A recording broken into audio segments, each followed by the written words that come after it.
കേരളത്തിലെ മുഖ്യമന്ത്രി ചർച്ചകളെ പരിഹസിച്ച പ്രധാനമന്ത്രി നരേന്ദ്രമോദി. ഭൂരിപക്ഷമുണ്ടായിട്ടും എന്തുകൊണ്ടാണ് സർക്കാർ രൂപീകരിക്കുന്നില്ലാത്തത്? മുഖ്യമന്ത്രി മോഹവുമായി നേതാക്കൾ കറങ്ങി നടക്കുന്നുവെന്നും കോൺഗ്രസിന് പരിഹാസം. अभी केरलम में भी हम 1 से 3 एमएलए तक पहुंच गए हैं और जब 3 पहुंच जाते हैं ना तो वो दिन दूर नहीं जब केरलम में भी बीजेपी एनडीए की संख्या 3 से बढ़कर बहुमत के आंकड़े को पार कर जाएगी. പ്രധാനമന്ത്രിക്ക് മറവി രോഗമെന്നാണ് രമേശ് ചെന്നിത്തലയുടെ മറുപടി. നോബൽ മാരിക്കാരൻ വിവരങ്ങളുമായി ചേരുകയാണ്.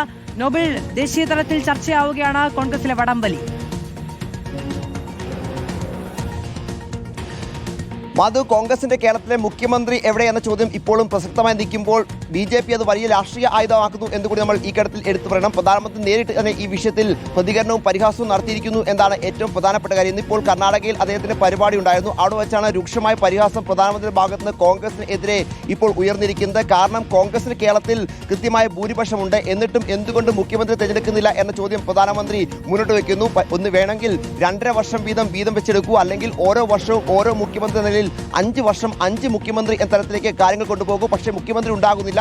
പലയിടത്തും കോൺഗ്രസ് നേതാക്കൾക്ക് വാഗ്ദാനം നൽകുകയാണ്, പിന്നീട് കോൺഗ്രസ് തന്നെ ആ വാഗ്ദാനങ്ങൾ മാറ്റുന്നു. കർണാടകയിൽ അത് കണ്ടതാണ്. മറ്റ് പല സംസ്ഥാനങ്ങളും, പ്രത്യേകിച്ച് രാജസ്ഥാനിലും ഛത്തീസ്ഗഡിലും ഇത് ഉണ്ടായതാണ് എന്ന വിമർശനവും പരിഹാസവും മോദി ഉന്നയിക്കുകയാണ്. എന്താണെങ്കിലും രൂക്ഷമായ പ്രതികരണമാണ് പ്രധാനമന്ത്രി ഭാഗത്ത്. പരിഹാസമാണ് ഇപ്പോൾ ഉണ്ടായിരിക്കുന്നത്. നേതാക്കൾ മുഖ്യമന്ത്രി മോഹവുമായി കറങ്ങി നടക്കുകയാണ് എന്നാണ് കോൺഗ്രസ് നേതാക്കളെ കുറിച്ച് പ്രധാനമന്ത്രി ഇപ്പോൾ പരിഹാസം ഉന്നയിച്ചിരിക്കുന്നത്. ഇന്നിപ്പോൾ കേരള ഹൗസിൽ മുഖ്യമന്ത്രി സ്ഥാനത്തേക്ക് പരിഗണിക്കപ്പെടുന്ന രമേശ് ചെന്നിത്തല ഉണ്ടായിരുന്നു. അത് ഇപ്പോൾ ഇറങ്ങിയപ്പോൾ നമ്മൾ ഈ പരിഹാസത്തെക്കുറിച്ച് ചോദിച്ചപ്പോൾ അദ്ദേഹം വ്യക്തമാക്കിയത് മോദി പഴയ കാര്യങ്ങളൊന്നും മറക്കരുതെന്നാണ്. ദില്ലിയിൽ മുഖ്യമന്ത്രി തെരഞ്ഞെടുക്കാൻ 50 ദിവസം വേണ്ടി വന്നു. മോദിയും അമിത്ഷായും ചേർന്നാൽ എല്ലാം കോൺഗ്രസിലെ മുഖ്യമന്ത്രി ചർച്ചകളെ പരിഹസിച്ച പ്രധാനമന്ത്രി നരേന്ദ്രമോദി.